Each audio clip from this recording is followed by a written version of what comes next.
नमस्कार दोस्तों, राधे राधे। आज की वीडियो में जानते हैं कि तुलसी जी ने भगवान विष्णु जी को पत्थर होने का श्राप क्यों दिया।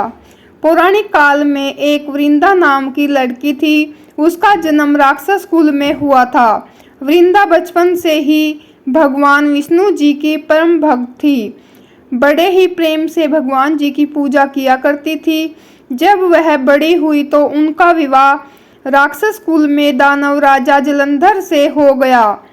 जलंधर समुद्र से उत्पन्न हुआ था। वृंदा बड़ी ही पतिव्रता स्त्री थी, सदा अपने पति की सेवा किया करती थी। एक बार देवताओं और दानवों में युद्ध हुआ। जब जलंधर युद्ध पर आने लगे तो वृंदा ने कहा, स्वामी आप युद्ध पर जा रहे हैं, आप जब तक युद्ध में रहेंगे मैं पूजा में बैठकर आपकी जीत के लिए अनुष्ठान करूंगी, और जब तक आप वापस नहीं आ जाते मैं अपना संकल्प नहीं छोड़ूंगी। जलंधर तो युद्ध में चले गए और वृंदा व्रत का संकल्प लेकर पूजा में बैठ गई। उनके व्रत के प्रभाव से देवता भी जलंधर को ना जीत सके। सारे देवता जब हारने लगे तो वो भगवान विष्णु जी के पास गए।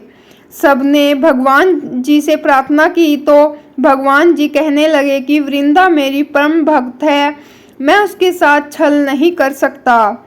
इस पर देवता बोले, भगवान दूसरा कोई उपाय भी तो नहीं है, अब आप ही हमारी मदद कर सकते हैं। तब भगवान ने जलंधर का रूप रखा और वृंदा के महल में पहुंच गए। जैसे ही वृंदा ने अपने पति को देखा वे तुरंत पूजा में से उठ गई और उनके चरण छू लिए। जैसे ही उनका संकल्प टूटा, युद्ध में देवताओं ने जलंधर को मार दिया और उसका सिर काटकर अलग कर दिया। उनका सिर वृंदा के महल में गिरा। जब वृंदा ने देखा कि मेरे पति का सिर तो कटा पड़ा है, तो फिर ये जो मेरे सामने खड़े हैं ये कौन है। उन्होंने पूछा, आप कौन हैं जिसका स्पर्श मैंने किया। तब भगवान अपने रूप में आ गए पर वे कुछ ना बोल सके। वृंदा सारी बात समझ गई। उन्होंने भगवान जी को श्राप दे दिया कि आप पत्थर के हो जाओ। भगवान तुरंत पत्थर के हो गए। सभी देवता हाहाकार करने लगे।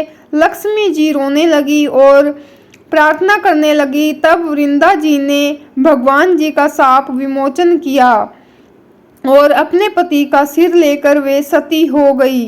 उनकी राख से एक पौधा निकला। तब भगवान विष्णु जी ने कहा, आज से इनका नाम तुलसी है और मेरा एक रूप इस पत्थर के रूप में रहेगा, जिसे शालिग्राम के नाम से तुलसी जी के साथ ही पूजा जाएगा, और मैं बिना तुलसी जी के भोग स्वीकार नहीं करूँगा। तब से तुलसी जी की पूजा सभी करने लगे और तभी से तुलसी जी का विवाह शालिग्राम जी के साथ कार्तिक मास में किया गया। तो फ्रेंड्स, ये थी आज की छोटी सी कहानी। आप लोगों को कैसी लगी कमेंट करके जरूर बताएं। अगर वीडियो अच्छी लगी हो तो वीडियो को लाइक करें, शेयर करें। चैनल पर न्यू आते हैं तो सब्सक्राइब जरूर कीजिएगा। फ्रेंड्स, मैं आप लोगों से मिलती हूँ नेक्स्ट वीडियो में ऐसी ही कहानी के साथ। तब तक के लिए राधे राधे, जय माता दी।